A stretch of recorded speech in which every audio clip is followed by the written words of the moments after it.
Hi, my name is Martin Purnell, and welcome to Off-Grid Christianity, a weekly podcast for those who go or don't go to church and where we can meet and hear from those that have made their faith count. This podcast series is to encourage via conversation, and you can contact us as well, ogc@accessradio.biz. That's ogc@accessradio.biz, and biz, of course, is spelled B-I-Z.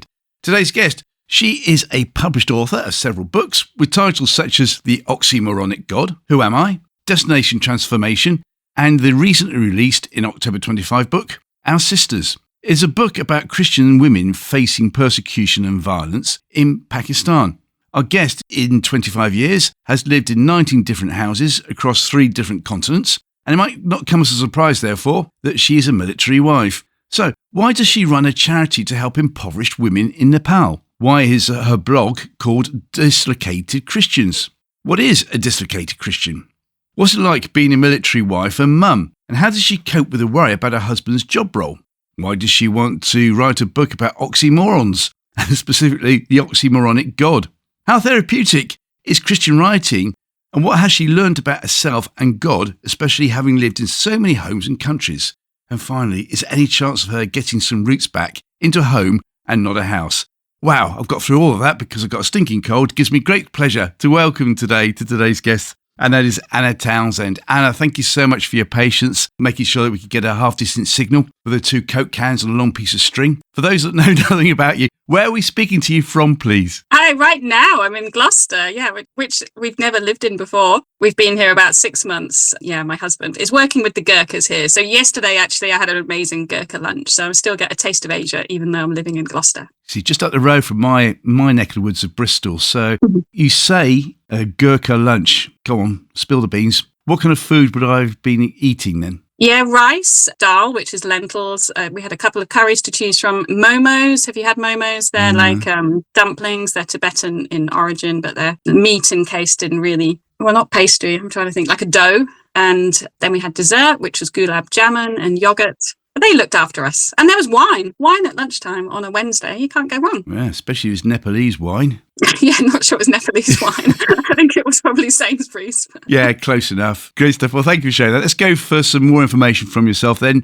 5 maybe important, maybe not so important questions. Anna, finger on the buzzers, no conferring. Question number 1. If you could invite anybody from history for an evening meal, alive or dead, so that you could ask them questions, who would it be? Well, that would be Vincent van Gogh. And you've already told me that the painting behind me looks like a Van Gogh, and it's not. It's painted by the husband of the woman that runs the charity that I run out in Kathmandu. So he painted this door, and I wanted that to be the front cover of my book about Nepal, but it wasn't quite good enough to be, but it's still a beautiful painting. It's a picture of a door in Nepal, and it was to demonstrate the houses that I went into to interview the women for my book about Nepal. You see, if only Shakin' Stevens had sung a song about a blue door. Yes, exactly. He could have had this. And then but it's a beautiful painting. Out of all the people in all the world, why old Vincent?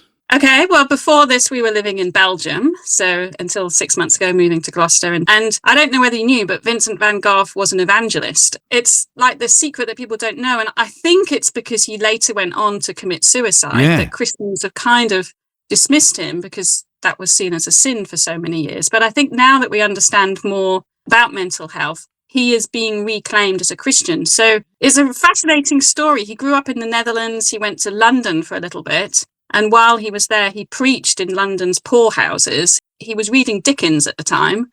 And then he returned to the Netherlands and tried to train and ordain as a minister, but failed because he had to be good at science and maths and all of those things he wasn't so good at. So he then came down to Belgium and became a missionary to the coal mines in the Borinage, which is the south of Belgium, and just went really native, though. So he was a little bit like John the Baptist. He went so far into it, he gave away all of his belongings, helped the poor that were working in these mines and tried to evangelize them. But he was somewhat rejected by them because they were used to the Catholic Church and a lot of money in their churches. They wanted these respectable priests.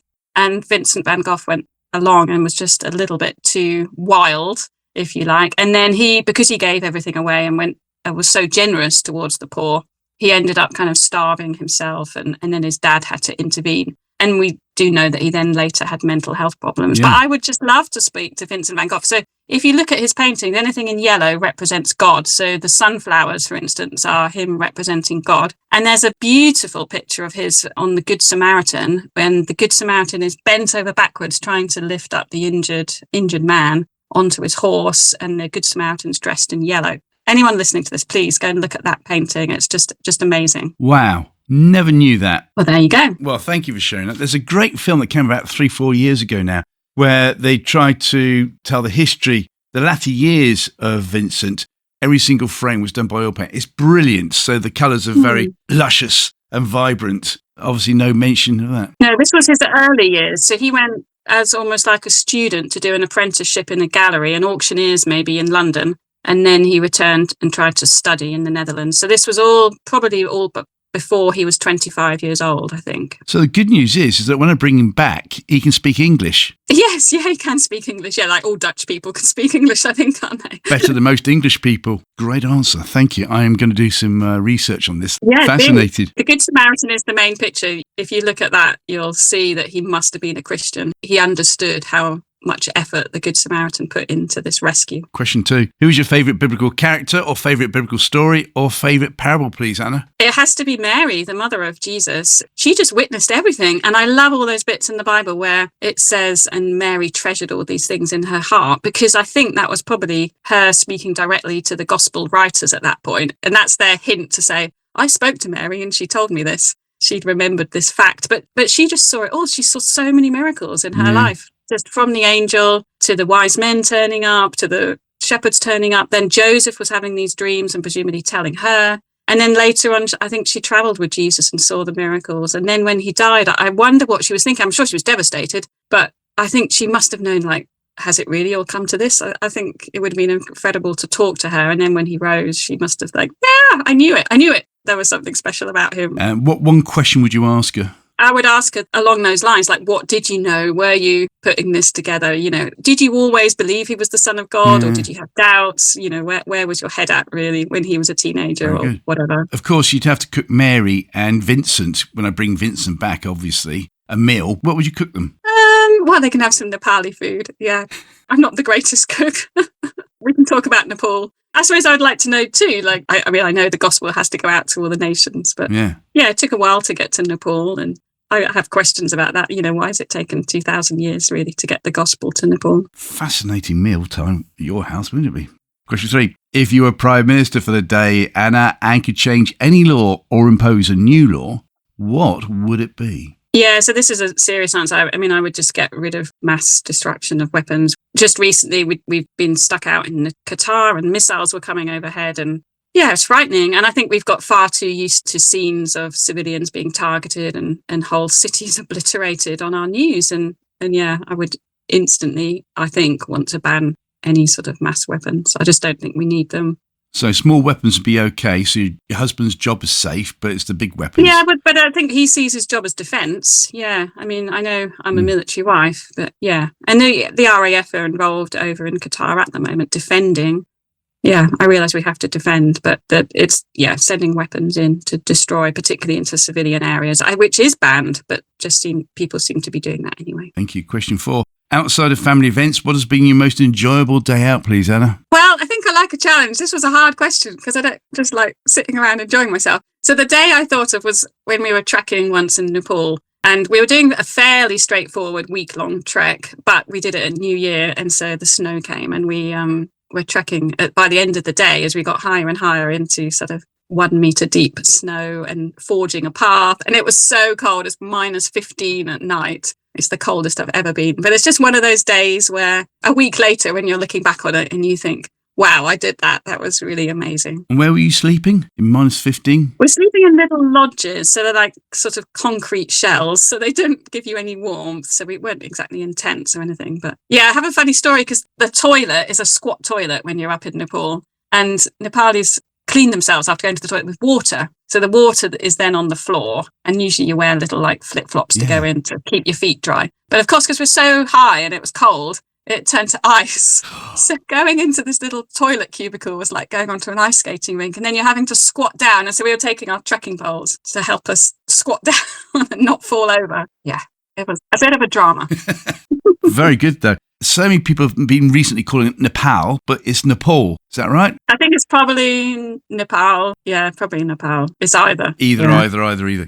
What has been your most embarrassing moment to date then, please? Yeah, again, I didn't have a great answer for this. I remember at school, I was given the award for henpecking someone. What? It wasn't what I said, it was somebody else. And then I think as well, when I got this award, I wasn't quite sure what henpecking was. So that was just so embarrassing, just being called up to the front of the school and given an award for henpecking. Is it what I think it is? Henpecking? But kind of nagging, nagging and going on at someone. And did you? I think. I didn't really know at the time, and it wasn't something I'd said. It was someone had passed a message. But anyway. Well, I suppose looking positively, you got an award. Yes, well done me. Yes. And it might just help you out in later life. You just never know. Yeah, well, yeah. Well, thank you very much, Dee, for those answers. Yeah, Vincent van Gogh, that's blown me out the water straight away. So let's carry on if that's okay. You've got a blog called Dislocated Christians, which is a great title. What's that about, Anna? Yeah, so it's a title that's changed with me, really. I started writing my blog in 2015 and at the time was living in America and feeling, well, I already had the charity in Nepal at this point. So I just wanted a title for my blog that was indicating that I might be writing about different places and it's a bit disjointed, if you like. I also wanted it, I think, similar to this podcast, to be relevant to people who felt a bit on the outside of Christianity, because I was feeling a little bit like that in America. American Christianity is quite different to British Christianity. And I think until I went there, I didn't know how cultural my Christianity was. It was a challenge. There's just certain things that get assumed about Christians in both countries. Neither's right or wrong, but things were being assumed about me. So we've already talked about weapons. So it was kind of assumed when I was at church in America that I'd be pro-guns. And it's like, oh, no, I'm not. And then just that slight dissonance all the time. So that's why I began writing Dislocated Christians. And then I think it's been about 11 years since I chose that title. And I've moved more into talking or writing more about women in Asia and want in the future to write a bit more about migration because that's such a hot topic. I'm thinking of using that title, Dislocated Christians, to talk about migrant Christians and applying it that way. So yeah, it's a title that's grown with me. Great stuff. Well, let's roll our sleeves up then. You mentioned Nepal just a few times and your husband obviously heavily involved with the Gurkhas as well. Yeah. Tell us more, first of all, about your husband, how he got involved with the Gurkhas, and what it must have been like for you going over to Nepal for the first time, please. He, in a sense, got involved with the Gurkhas almost by accident. When he left Sandhurst, he was given a troop without Gurkhas and then switched to another one because another sort of graduate of, young officer wanted to switch with him. And so he ended up with Gurkhas. I'd already spent time in India as a student and I'd had an Indian pen friend since the age of 11. So I was really delighted and really felt cool to reaching Hindus in particular with the gospel. So we were, thrilled to end up with the Gurkhas. So we had one posting with them for a couple of years, then we moved away. And then he was offered a job when our son was just 10 days old to go and live in Nepal. So we said yes, because we were young and up for an adventure. So we took our young son, who was the first grandson for both of our parents. Yeah. So goodness knows what they thought, out to Kathmandu when he was 6 months old. Yeah, at that point, I didn't really know what to expect, but we just loved Kathmandu. At that time, it was the fastest growing church in the world, was in Nepal. So it felt like a really exciting time to be there with Christians. I'm not trying to be rude here, so just bear with me.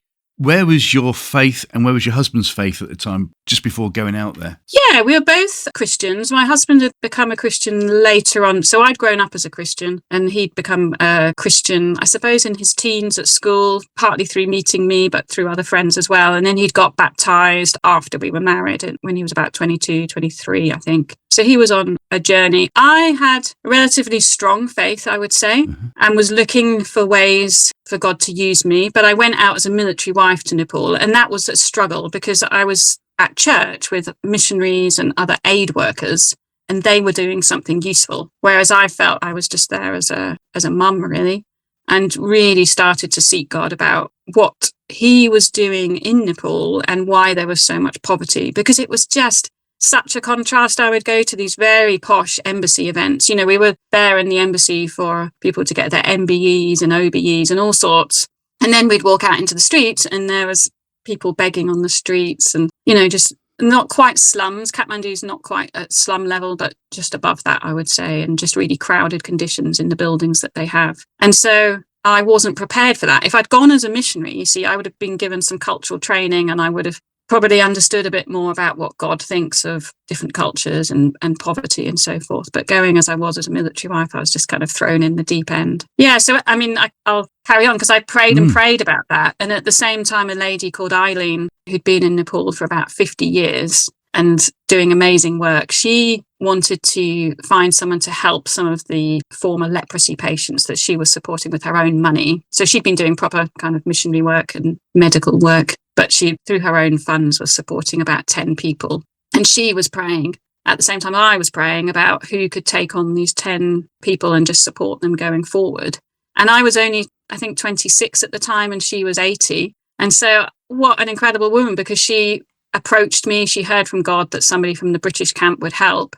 And I just think it's incredible that she came sort of 2 generations down, if you like, and trusted in God that a sort of young 26-year-old would take on supporting these. At the time, it was men and women. And then the charity has basically grown from there. So we just help women now. It's called Women Without Roofs. You see, that's amazing, isn't it? That you go over there as a dutiful wife wanting to look after her husband, but also the fact that actually when he's away during the daytime, you might actually be very, very much alone. So you've obviously tried to go and immerse yourself into the culture. What was it like? Eileen was British, so she'd come from Richmond in London, and she'd given up her British citizenship actually to become a Nepali citizen. I did really wrestle with God. I mean, it sounds, how I've put it sounds quite neat, but I was really wrestling and angry with God about the poverty. There was one junction, there's a ring road around Kathmandu, and then a junction comes in from the other city that's in Kathmandu Valley. I remember driving through that and just looking at these masses and masses of people, because they're all sort of pedestrians. At that time, there weren't many cars. There's thousands of cars now. And just feeling, God, what are you doing for these people? You know, they're just, they look so downtrodden, impoverished, and what hope do they have? So there was definitely a whole wrestling period. And I don't think I realised at the time, actually, that Eileen's offer to me would last this long. You know, she was asking me to look after 10 people, and I probably at that point just thought I was taking on 10 and it wouldn't go any further than that. So to be still doing it, I think it's 21 years since I said yes to her. Yeah, the fact that the charity's grown and we have a couple of women's homes now and we support children for education and all sorts is just amazing. I didn't know that I was saying yes to that at the time. Had you known about that in advance before going over to Nepal for the first time? I wonder if that would have made it better, do you think? I don't know. I think it's been quite a fun, enjoyable journey of discovery. So yeah. I'm happy with it all. Yeah, hindsight is great, but yeah, I'm happy that it's been the way it was, that I just discovered one bit at a time. Well, I'm glad you've been wrestling with God, because I've wrestled with God all my life and I haven't even won a round yet. So how close were you to winning a round? The closest I got to really feeling I was wrestling is I had a couple of miscarriages before my son was born. And then with the third pregnancy, had a little bit of bleeding and, was worried. And I do remember wrestling, like really wrestling through the Psalms and praying to God for about an hour. When you just have that, you're really caught up with the Spirit. And I don't think I've ever had it for such an hour long. I have moments like that in worship, maybe for a few minutes. Mm-hmm. Yeah, I don't know whether I won. I don't think we can beat God, but I definitely felt like that period of intercession was, I wasn't bargaining with God, but really just wrestling for this unborn baby that I had. But in hindsight, again, those 2 miscarriages that I had prepared me for suffering, or to understand suffering and how it is unwarranted. So when Eileen asked me to care for these women that were suffering and these impoverished women, I knew firsthand, and I was in that place of knowing that suffering is so unwarranted. And God is asking us really to be his hands and feet. How did you actually cope yourself then, going throughout all the streets every day in Nepal, seeing people begging, and there's so many people begging, you couldn't actually deal with it? Yeah, I think I knew, intellectually, that the best way to help them is through organised charities rather than giving to them on the streets. I will give to people on the streets if it's things like clothing or food rather than giving money. Mm-hmm. But all of the wives knew this kind of wives club. So there's always wives clubs wherever I live. So raised some money and bought some coats for some street children that were on the corner near us. And within 24 hours, these street children had sold them. you kind of learn that the way to help them is through charities and organizations and people who know what they're doing, rather than just, the ad hoc charity on the street can be great. And particularly if you buy someone a coffee and you chat to somebody who's homeless, perhaps that works wonderfully. But just to give out charity without sort of planning doesn't always work. Well, talk about Dislocated Christians. And for people listening today thinking, well, do you know what? I haven't really achieved much. Does God want me to do anything? The fact that you went over to India as a teenager, that can actually spur you on as to going to Nepal as you did later on. And quite often I've noticed in my life is that what you might have done 20 years ago, God can then use. Mm-hmm. And you said you had a pen pal in India as well, so that obviously helped you to go over there. What was the difference for you going to India then and then when you went to Nepal, comparison-wise? India is like Nepal on steroids. Oh, really? India, I would say, is darker. So the caste system, which kind of puts people in categories and determines where they sit and how you treat them, and you've probably heard about untouchables before, that was imposed on Nepal from India. Traders, maybe 1,000 years ago, who came up to Nepal and encountered the hill tribes in Nepal, they then imposed that caste system on them. So it's not native to Nepal, whereas in India, it's native. I mean, they've had that caste system for about 3,000 years. If you look at America and the slavery and racism that's been there, that was around for maybe 250 years, and how difficult it's been to unpick that in America. If you then compare that to India, where they've had this caste system for maybe 3,000 years, it varies by location, then it's going to take a huge amount. And spiritually, it's so entrenched into their culture. Well, excuse my ignorance, The Untouchables, all I know about The Untouchables is the film with Kevin Costner. Okay. So help me out. So the caste system, broadly speaking, in India, and there's hundreds of levels, but it's basically based on Lord Brahman. So the Brahmins, who are the top, are based on his head. They're the intellectuals, and they might work in politics and the law. Then you've got the warrior caste, which is based on Lord Brahma's arms. They're the fighters. Then you have the merchants, which is based on the stomach, and they meet the needs of various people. Yeah, so merchants buying and selling. Then you've got the legs, which is various professions, like they do basic jobs, like maybe like a tailor or something like that, sort of basic manual jobs. And then below that, which is 40% of the population in India, is the untouchables, who aren't even considered part of Lord Brahman's body. And they are treated as unclean. They're sort of ostracized. They can't live among other people in India. So that is all changing with modernity. And you would find some Indians, are completely appalled by it, like we would be. But it's, as I suppose I'm saying with racism in America, it's taking a while. It's so deeply entrenched that it is taking a lot. And you can tell by someone's appearance as well, because there's been so much intermarriage within those caste systems, because they weren't allowed to marry above or below. There's certain characteristics and skin color that still determine if you can look at somebody and tell their caste. So, yeah, it's a whole mess, I suppose. And in Nepal, though, it's changing, albeit slowly or quickly these days? Yeah, it wasn't ever with them for so long. The hill tribes just fitted into these warrior castes. So they do have untouchables, but I think it's a lot less. It's maybe 20% of the population. It's much less than India. Thank you for putting that into context. So over there then, where did you get your writing skills from? Yeah, so that was a lot later, actually. So the charity had been running for about 5 or 6 years, and I decided to do a master's because my background's maths. I did a bachelor's in maths, which I think has helped my writing, because I hear these very convoluted stories from these ladies that I interview, and I have to put it together all logically. So maths helps. But I decided to do a master's in poverty reduction and international development when I was in my early 30s. And in that, I had to keep a learning journal. And really, really just enjoyed the learning journal and got like top marks. This was a master's, but I was getting something like 95% or 100% for my learning journal. Wow. Because I was able to apply, I think, what I sort of the academics, if you like, to what I was seeing and somehow write it. And so that inspired me to try my hand at writing. So we moved to Virginia and ended up living opposite, and our best friends became a ghostwriter. So I don't actually know who she's written for as a ghostwriter, but she has been to all sorts of Hollywood houses and met people. And she helped me put together my sort of first book, which was self-published. That's Destination Transformation.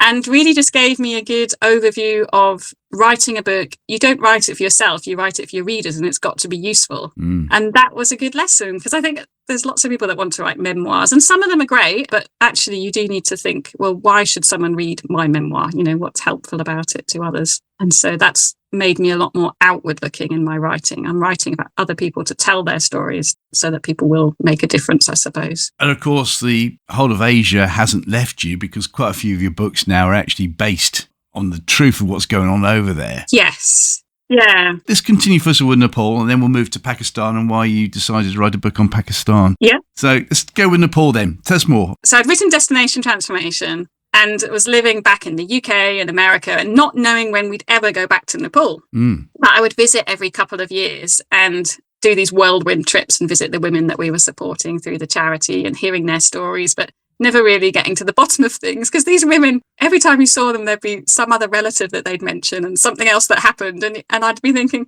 what? You didn't say that last time. And I knew they were good stories. And a few of them had even written to me in between and said, this is my story. I want to tell women about this. I don't want what's happened to me to happen to other women. So when we were posted back there, eventually, because we were praying and hoping to get posted back to Nepal, and we did eventually in 2020, in the middle of COVID, I decided that I wanted to try writing a book. Yeah, God probably gave me the plan and the inspiration to go and interview 12 different women with different stories and different things that had affected them, and put that together. And I found a publisher this time, so it wasn't self-published. I'm published with Authentic Media. And without giving the plot away too much, because we want people to go and buy the book, these 12 different people, apart from coming from Nepal, so that's one common ground, what other common grounds did you notice between all 12? Yeah, so they're all women that have been abandoned for one reason or another. Some have lost their husbands to the civil war in the country with the Maoists. Some have lost husbands to leprosy. Some have lost husbands who've just died of cancer or something like that. And then they've all become Christians. So they're all gone through terrible hardship and then, found God and found comfort and hope. I would say the stories all start off similarly. Something tragic happens and then the women become, they overcome that with God's help. And hopefully the stories are inspiring. You see, it's interesting that you said a few minutes ago that, was it Nepal was the biggest growing church in the whole of Asia at one stage? Yeah, it was in the early 2000s. I think now it's Iran. Iran is where the church is growing. But really? Yeah, I think it's switched.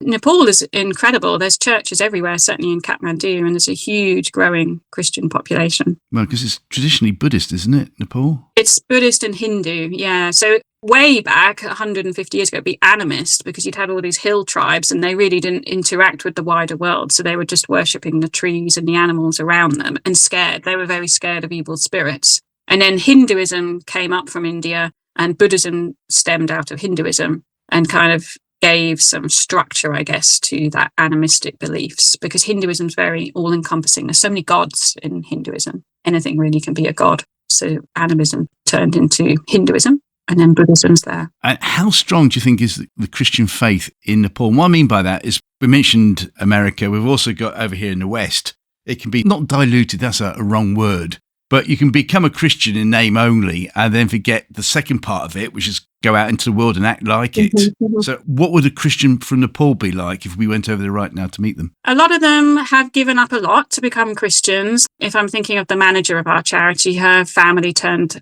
their backs on her when she became a Christian. So they've really had to pay the price for being a Christian. But they're so much bolder than us. I can't believe it sometimes. They will invite their neighbours over and kind of blast them with the gospel for an hour, just talking at them and making them listen. So, and it's incredible because it works. I mean, I don't think we could do that in this country, just talk for an hour and preach the gospel. We do it much more relationally, but for somehow it seems to work. But the God is just there, I think, and they're praying, they're worshipping, and it's like a much more simple faith, if you like. They just sort of get the key things right, and therefore the gospel is spreading. You've already mentioned the military wife, and you have a military wives club to go to.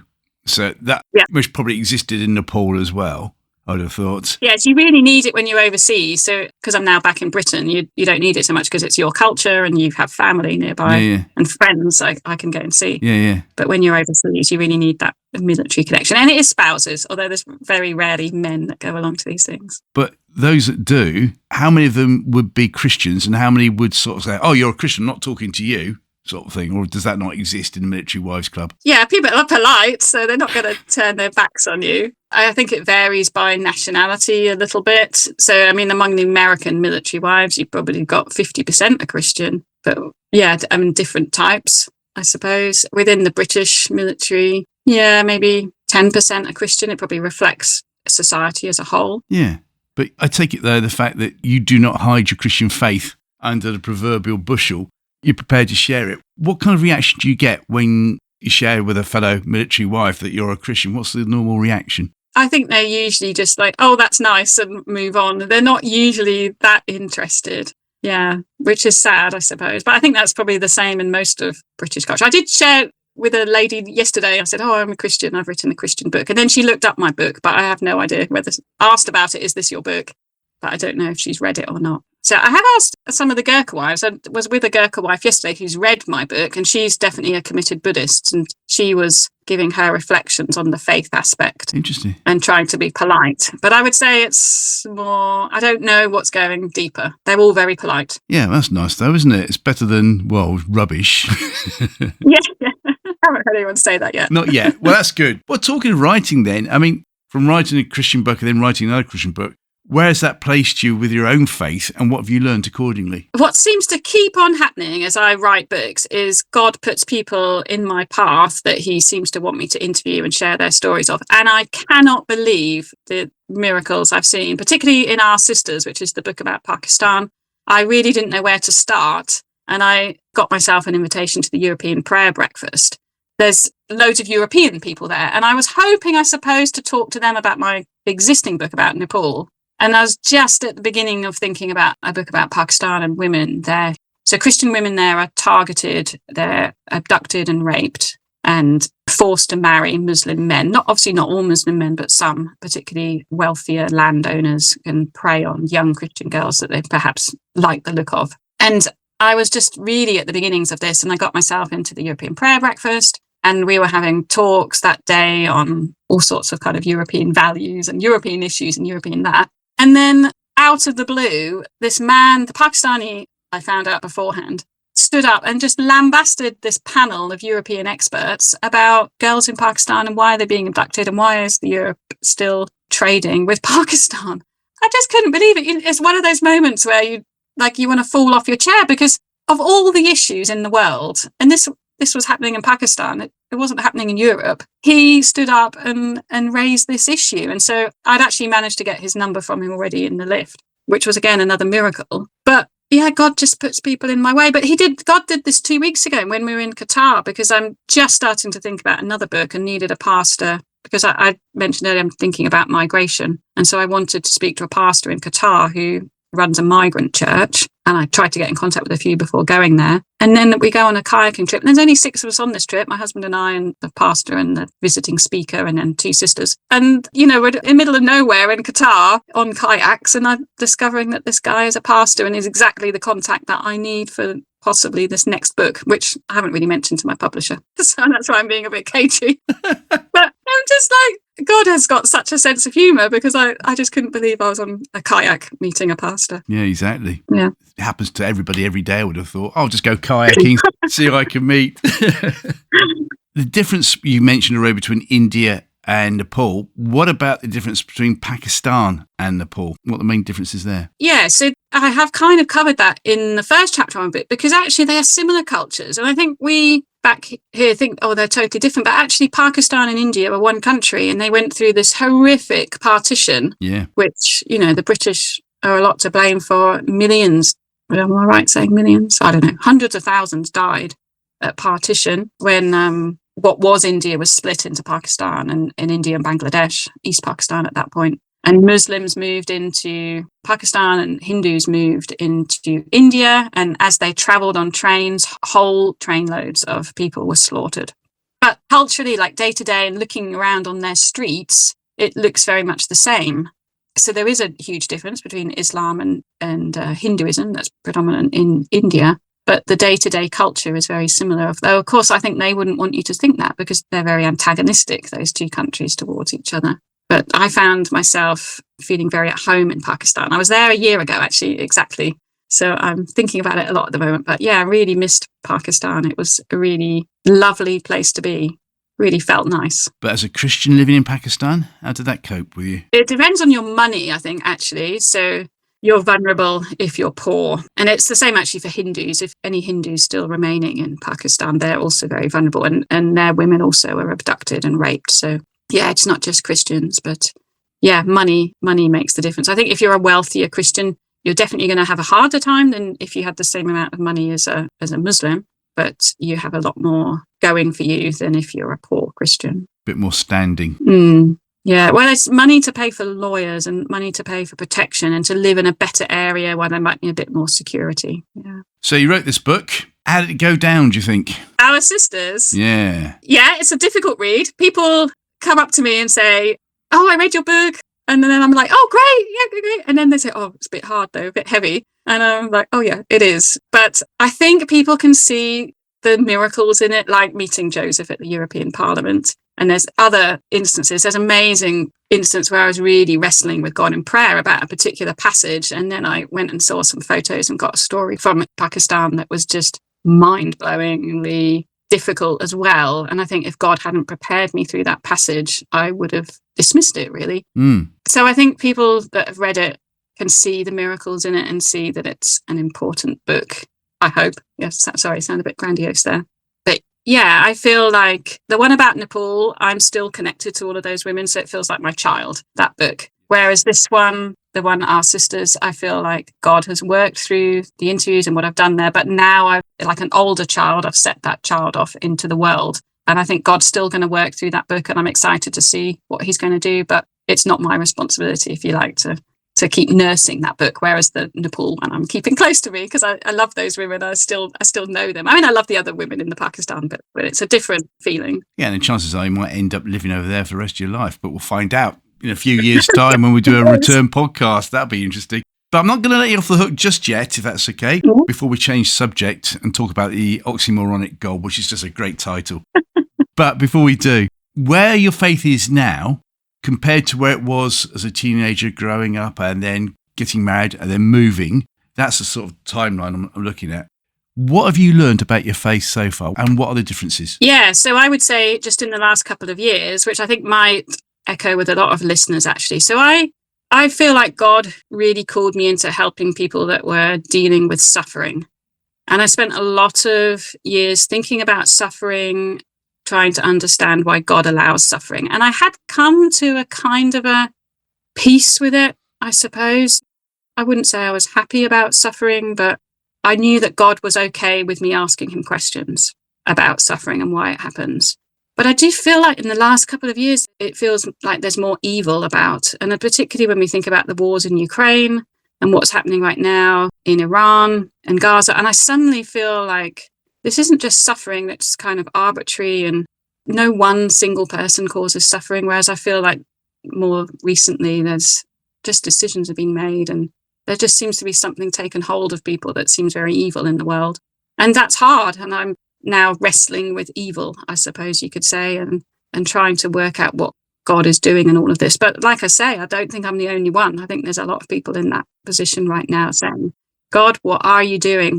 What's happening right now? I really struggle with America because there are so many Christians in America and they pray for their leaders. And I just wonder where it's all gone wrong in a way. There's a cracking podcast that went out just a few weeks ago. David McCauley, well worth having listened because he explains the difference he thinks. And there's a north-south divide. And you can tell where you are in that north-south divide by the first question that's going to be asked. Mm-hmm. And if you're south of the divide, it's like which church you go to. Yeah. We had that. We had 2 years in Virginia and then 2 years in Alabama. So when we were in Virginia, it was a lot easier to find friends because Virginia is more of a swing state. So there's more difference of opinions and they're used to living with each other. It's not because I think there's probably both parties have got some good sides and got some bad sides. Yeah, there's just that they're more tolerant of each other. We ended up in Alabama and it's just crazy. They've got such extreme views and it's like they egg each other on to get even more and more extreme. And yet there's another fantastic podcast with a gentleman who lived in the Seattle area and moved all the way down to Austin, Texas. Mm-hmm. Eventually bought a brewery. There you go. You can have a church pastor that owns a brewery. And it's just a brilliant idea because you would think that'd be abhorrent in like the Bible Belt area. Well worth having a listen, because as you say, there are different opinions. Yes. I don't know how many of your listeners are in America. I don't want to offend anyone. Well, I understand that. And if I've edited it out, you know why. But the thing is, though, is that your faith, look at yourself from like a 20-year-old or just getting married in your early 20s to where you are today. What do you think has God said to you, and what have you learnt about God? Yeah, so the miscarriages were a real key moment. And I remember almost like for a couple of hours thinking, oh, there's no God. And I couldn't sustain it. I actually couldn't sustain that as a rational thought that there's no God. That, you know, our world has to come from somewhere. And I just can't quite believe it all came about by accident. So I remember like consciously thinking, okay, God, I believe in you, but now I don't believe that you're a good God.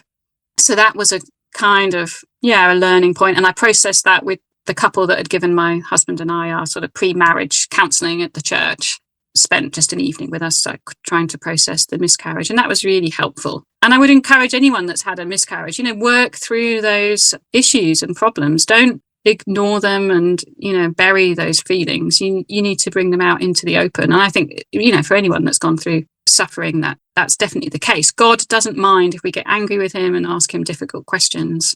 One of the things that's really, really helped my faith is just knowing Christians from different countries and just seeing how God is working around the world and how much we have in common, really. And how, when you love God and you meet someone else that loves God, you just have this bond that I don't think anyone else can kind of get close to. It's just not the same as when I meet a non-Christian. You know, these military wives I have to meet that are non-Christians. They're lovely, but when I meet a Christian, it's like, wow, yeah, we have this and we love the same thing. And it's just so fantastic. So my faith has grown through that, definitely. Going back to miscarriage, if that's okay. Yeah, sure. Just to help those maybe get their head round it as well.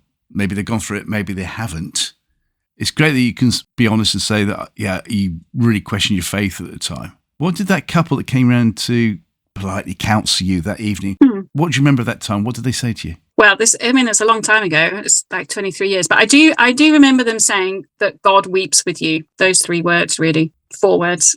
Just knowing that this is not what he designed. This is not what he wanted. And he is there to comfort you. And just at that moment of them saying it, I think I just felt a rush in of the Holy Spirit, I guess, the great comforter coming and just holding me.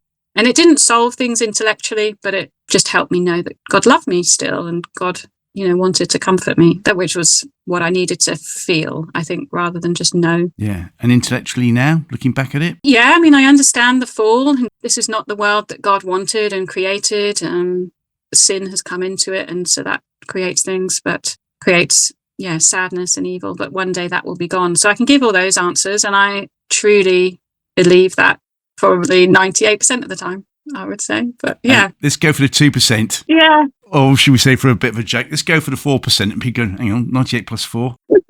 Yeah, but it's okay. And I really do think I don't want to sound, I have friends who haven't processed it, and there's like a bitterness and an anger there. And I would just say, just work through it. Do what you need to work through it. And I think actually I'm going to have to do the same with the recent experiences in Qatar. I think I need to work through that. And I do feel angry. Like, you know, missiles were coming over our head, and there's, some crazy decision making going on. In a sense, I look forward to wrestling with God through it. I know I sort of enjoy it, talking to God about these difficult issues. Miscarriage, as a bloke, it's even more difficult, I would think, to actually get ahead and process it. What did you? I think my husband felt quite powerless, you know, just to watch. He was obviously sad too, but yeah. But now you said 98%, so the remaining 2% you obviously still question. Yeah, I think all Christians do. I mean, I think probably a Christian is lying. That sounds a bit bold if they say they don't ever wrestle or don't ever have doubts. I think it's healthy to have doubts. Yeah. But isn't that what faith is all about? Exactly. Yeah, exactly. Yeah.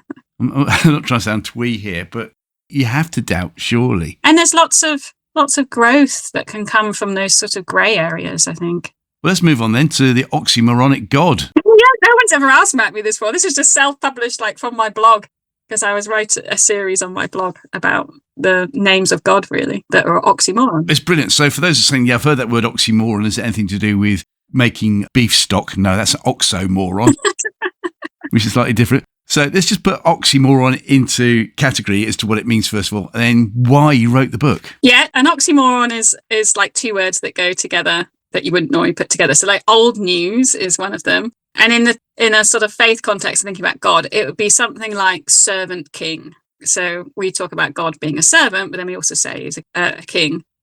Another one would be Prince of Peace. Certainly in the past, princes would be leading the battle charge. They would be out front as a warrior. And then for Jesus to kind of come along and say, oh, actually, I'm the Prince of Peace is quite an oxymoron. So tell us more then about the book and what you got out of it yourself. Yeah, so I mean, I think I wrote it over a couple of years on my blog, taking these different oxymoronic names and just writing a blog post for them. And then I took those blog posts and compiled them into a kind of devotional book, looking at them. Because these blog posts are written over a couple of years, and some of them are just like theological reflections and my thoughts about things, or a collection of quotes from other people. I write about absent father, because God is often accused of being an absent father, as one of them. And that is a collection of quotes from all sorts of people who've also struggled with God seeming to be absent and suffering.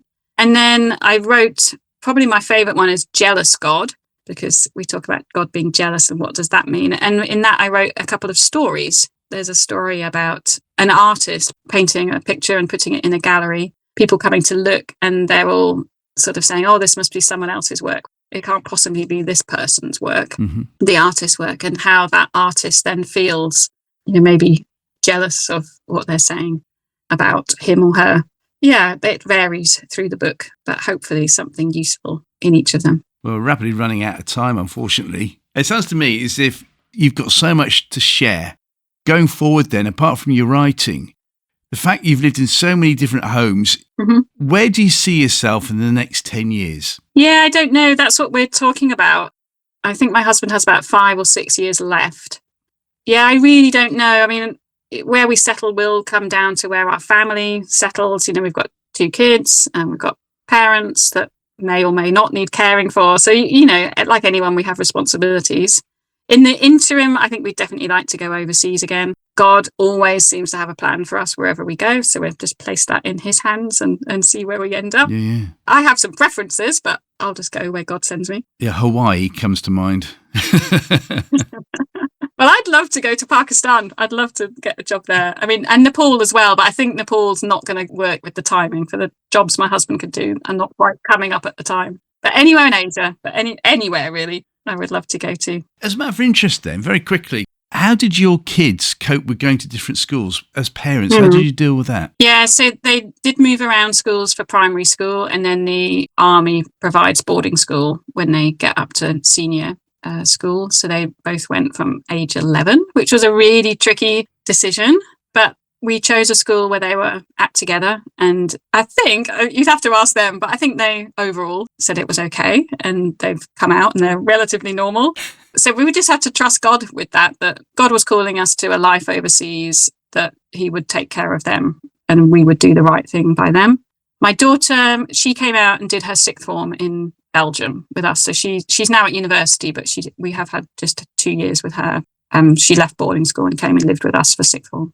So that was lovely. Really good to get her back in the house again. And where do you think they would like you to live in the years to come? Well, yeah, I mean, my daughter flippantly would say somewhere hot so she can come on holiday, but they both have the travel bug as well. I mean, at boarding school, they met all sorts of international pupils as well and have all sorts of international friends. So I think they're pretty relaxed and they're okay with where we're going to be. I think it's only fair that before we ask the final question, which is who your Christian hero is, what would be your overriding statement about the whole of your experience so far about Nepal? What would it be? I think I would summarize it by saying God sees what's happened there with the women and people in general, and he is at work there, and keep on watching to see what will happen. You mentioned your charity. Tell us more about that, please. Yeah, it's called Women Without Roofs, and we help vulnerable women who've been abandoned and are on their own. We mostly pay for them to live in their own homes, so they keep their friends around them and jobs, and their children carry on going to their schools that they're at. But we also operate 2 women's homes. So one is run rather like a nursing home. We provide all their meals, and that's particularly for very elderly women or women with mental health problems who can't look after themselves and can't get a job. And then we have one which is more like sheltered housing. So women live in there who just need to have a good landlord. They support each other. There's no staff on the premises there, although we keep an eye on them. But they just live together and have a bit more fellowship and know that they're with... Because we've had landlords who've done awful stuff. If the women can't pay the rent, then they're demanding sex or something like that. So we need to get... Having a good landlord is worth a lot. Yeah. So you can find us online, Women Without Roofs Nepal. And the website address is? www.nepal.org. I can just see yourself going back to Nepal. Yeah, I hope so. But yeah, I can't guarantee it. I don't know how it would work. So let's see. Well, this is where God comes in. You can wrestle with him on that one, can't you? Yes. Okay. I'll tell him Martin says so. In the blue corner, God. In the right-hand corner, the red corner will be Hannah representing Nepal. See what happens. Okay, right. I'll be back in touch with that. I look forward to hearing who won. Let's go for your final question, if that's okay, Anna. And that is, who is your Christian hero, please? Yeah, so I did mention her earlier, and it's this lady called Eileen. I was wondering about that. Yeah, she went out to Nepal when she was about 30 years old. And at that point, this was just in the 1950s, I think, maybe just into the 60s. And she went by boat and she sailed into Bombay then, and then walked across India. And Nepal was a closed country. They weren't letting any foreigners in. And she lived on the border and prayed until she could walk into Nepal, which she did eventually a couple of years later. And then was involved in setting up 3 hospitals in Nepal. So this was in different decades. She set up one called Shining Hospital, then Green Pastures, and then in the 90s, Lalgat Leprosy Hospital, which I was able to visit. So she was just phenomenal, just totally dedicated to God, in the old sort of style of a single missionary woman who just took God at his word and took the gospel into Nepal. And there were no Christians at that point, and she was in that first wave of missionaries who then planted the gospel, and it's spread so much since then. There's a book about her that Nepal Leprosy Trust has published. And in it is some of her, her missionary letters that she would send back to England. And she was so formidable, and everybody was scared of her. That's why she achieved so much, because she was just really, really scary. And I mean, I knew her for about 10 years, and I would see her when I visited. She was rather like Maggie Smith's character in Downton Abbey. Oh, really? So just really prim and proper, and would sit people down and have tea with them and kind of quiz them about what they were doing. But she was just so incredible, and God used her through all of this. So at one point, the medical supplies went missing. So they'd been sent from the UK to Calcutta, I think, and then put on a train in Calcutta and sent up to Nepal. And the trains don't go to Nepal, so you have to then take it overland into Kathmandu. And these medical supplies have gone missing. So this is just one line in her missionary letter home that she says, "They didn't turn up, so I and my driver headed off to India for 6 weeks to find them." And she just drove around through all these like railway sidings and tried to locate these medical supplies. She just wouldn't give up on the fact that they hadn't turned up. Yeah, amazing. And did she find them? I think she did. Yeah. She didn't give up until she got them. Wow. Yeah. It's a fact you said she walked across India. I mean, it's not like walking across London. Yeah, no, maybe by train, but she basically got herself to the border with Nepal. And then they just prayed. This group of missionaries just prayed and prayed for the country to open up. Wow. And the fact that you say she founded 3 hospitals, how did you go about doing that? Especially today, how would you do it? Yeah, I mean, the first one was called Shining Hospital because it was these tin roofs it's like a semicircular tin roofs because the sun reflected off them. When Nepalis would approach the hospital from the hills around it, they would see the sun glinting off these tin roofs. And that's why it was called Shining Hospital. But what a testimony. God was present at that hospital. It was a Christian hospital and it was shining brightly for the Nepalis to see. What was Eileen's surname, by the way? Lodge, Eileen Lodge. There'll be people that remember her from Richmond, I think. Yeah, and Nepal Leprosy Trust would certainly remember her. It's amazing, isn't it, that she goes over there. Most probably 99% of people, let's say 98% of people will say you shouldn't be going over there. And there's only 2% saying, yeah, you should. And so she did. And look what God did through her. Yeah. Her legacy is amazing. I mean, even now, it's stopping a little bit. But if I mention to people that I knew Eileen, it opens doors for me now. She's still got that sort of power and legacy. Let's see what happens in another 50 years' time when people said, I knew Anna Townsend. And look what she did. One of the staff did say to me about me, said, "Oh, this is the new Eileen." And that is such a compliment to be told that I'm the new Eileen. But I really don't think I am, because I haven't set up 3 hospitals. But it was a lovely thing to say. Yeah, and you haven't been so acerbic in your responses like Maggie Smith would have been in Downton Abbey either to me. So Exactly. you got a lot to work on there, Anna. Right. Okay. I'll get on it.